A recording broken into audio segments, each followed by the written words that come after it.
Silver, and to some extent gold's fun may be coming to a swift end as the prices have took a pretty big hit today. We're going to talk about the drivers for today's move in silver and gold's price to the downside and why we may continue to see downward pressure for at least another week or so. We'll talk about that and so much more as we explore.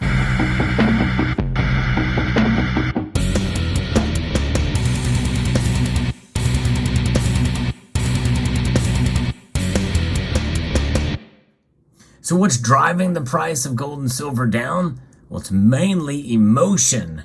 That's right. Psychology plays a big part in the markets, but it provides a good opportunity if you are in a buying mood to take advantage. And there's plenty of options to choose from, such as you see here on your screen.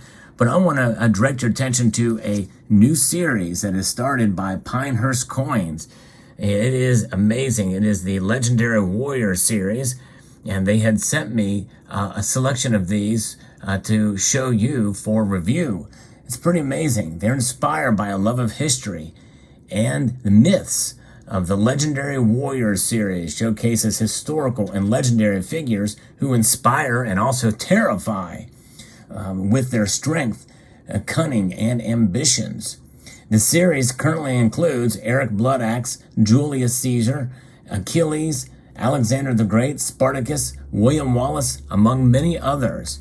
And it is a series that will continue for the unforeseeable future. They already have other names, which is not listed here. I'm going to post a link in the description below where you can see a link to this series and the schedule for release through near the end of 2024.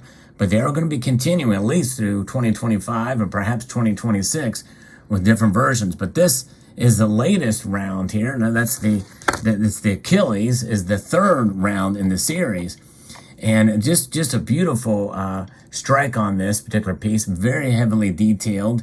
It's the third release, just released in the Legendary Warrior series, Achilles. This newest member of the series is a 1 ounce fine silver round, 3/9 fine. It commemorates Achilles, a legendary Greek mythological figure who is invulnerable aside from his heel. You've heard of the Achilles heel. There it is. Yes, indeed. Beautiful. Known for his unmatched strength, invincibility, and unwavering pursuit of vengeance, Achilles symbolizes courage and determination as the greatest warrior of the Trojan War. The legend continues to captivate generations, and this commemorative round immortalizes his legacy in numismatic enthusiasts and fans of ancient mythology alike. It's reasonably priced as a bullion piece, but you know, it's fun to collect different styles, and this is one of those that certainly is very well done in its craftsmanship. This particular example is a little bit off-center. It has a little bit of thinning on it, which is a sort of a pet peeve of mine, but otherwise it's a beautifully done piece, and that's the obverse. Great detail. Sort of a nice matte finish to it. I love the smoke in the background and just the overall appeal. The shield really sticks out to me on this one, and the spear as well too. Very, very nice. And of course the reverse, the common reverse of all of these is so cool. It has all the different battle weapons that come associated with each one of these warriors. So that's the Achilles, and there's prior releases as well too. Julius Caesar, this one is probably my favorite of the three released so far. Beautifully well done, crafted, sculpted on this particular piece. And this one actually is nice, evenly struck with no fitting on it. A reeded edge it has. And then here we have the blood axe around as well too. Very, very cool. Look at that axe. That is awesome. Very well done. Nice composition and landscape. I mean, the whole design is taken up. There's no loss of detail for sure on these. Look at the detail on the garment there with the horsehair garment. Beautifully done. Very nice piece. But Achilles is the latest one. I'll post a link in the description below for you to check those out. But thanks again to Pinehurst for sending those along to me to review for you. But the markets indeed are reacting here today with a pretty hard pullback. It is gold is down just 0.38%, down $7.60 to $1,969.90. Silver is down 39 cents, a 1.55% drop today. That's a pretty hard pullback, but I wouldn't necessarily call it a plunge. My definition for that would be anything over 2%, for sure.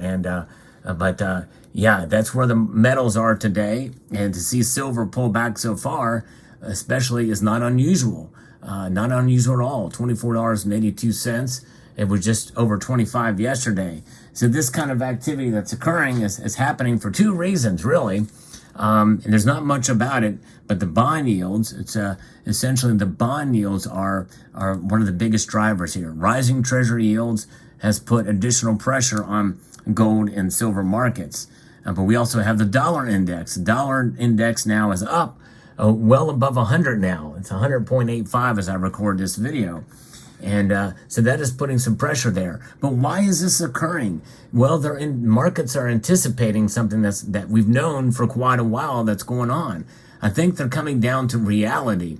It's a correction. It's a major correction because they know that the Federal Reserve is going to be raising rates. The Fed Watch tool, which measures this, has certainly been pretty consistent with their prediction that we're going to see the Federal Reserve Board raise rates a quarter of a point, and it's coming.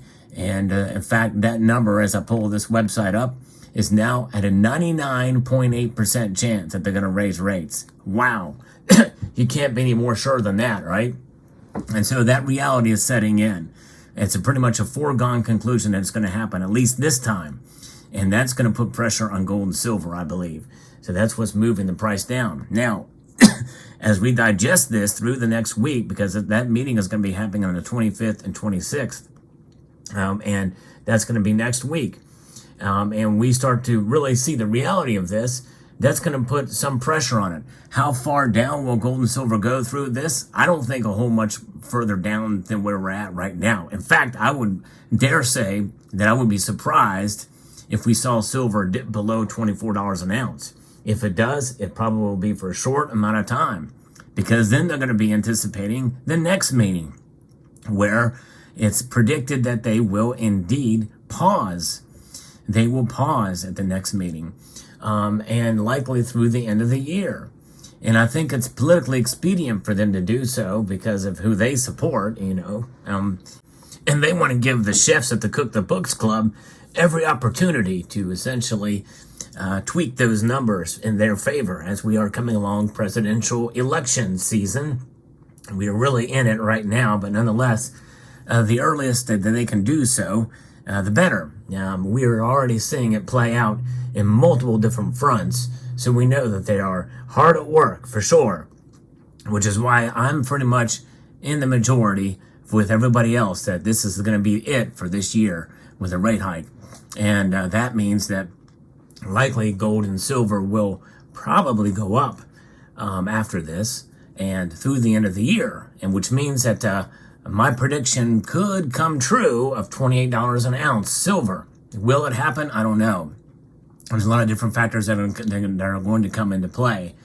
There is breaking news, but I've not digested it yet, so I don't want to say too much about it, about the BRICS meeting summit coming up and what may not happen now, but more on that later. But nonetheless, this is where we are at right now with the markets, and a lot of this could put pressure on gold and silver. However, I do think that silver, especially, is starting to see new support, and I think that support now is sitting at $23 and change, maybe high $23, like $23.70 or so. I think that's the new support, and blowing out my summer doldrums prediction that I had made earlier. But we are seeing this pullback, and it's a good opportunity, I think, probably, because as we head out through the year, we're not going to see too much lower silver prices from here on out. That's just my opinion. I could be totally wrong. And by the way, you should never make a purchase based off of what I think the markets are going to do. You make it based off of your own decisions and your own research, because there very well could be a very strong pullback. But we've seen some pretty strong resilience for the silver market, especially even in spite of gold feeling the pressure and silver not. Today is the first day that we've seen silver react normally as compared to gold. It's kind of unusual. Now, we also have to look at the industrial side, industrial factors as well too. And right now, all three of the other platinum group metals are down, which means that this could mean that we may be recession fears may be heating up, which could affect silver negatively. When all these other metals are down, and I see silver follow suit with those metals, that means that makes me nervous. And we're seeing silver react as an industrial metal yet again, widening the silver to gold ratio now to around 79.64 exactly, really close to 80 yet again. But platinum is down 1.85%, palladium is down over 2%, and now rhodium is reacting. It's down almost 3% today. So all those factors that are coming into play are something to watch and pay attention to. You know, watch platinum, palladium, and rhodium along with silver. If they move in tandem, we're seeing it move as an industrial metal. Now, the other thing to watch are other commodities like copper, nickel, aluminum, zinc, and lead. Those metals are all slightly up, just ever so slightly. So that is a little bit strange to see that, but it's not completely out of line because it's seeing it very well could be as lagging indicators or what have you, because all the metals I've listed are base metals. But nonetheless, very interesting indeed. Let me know what your thoughts are. As I've reported on the news with precious metals today, especially silver, in the comment section below, I'd like to extend a multitude of gratitude to you all for taking the time to watch and encourage you to please rate, share, comment, and subscribe.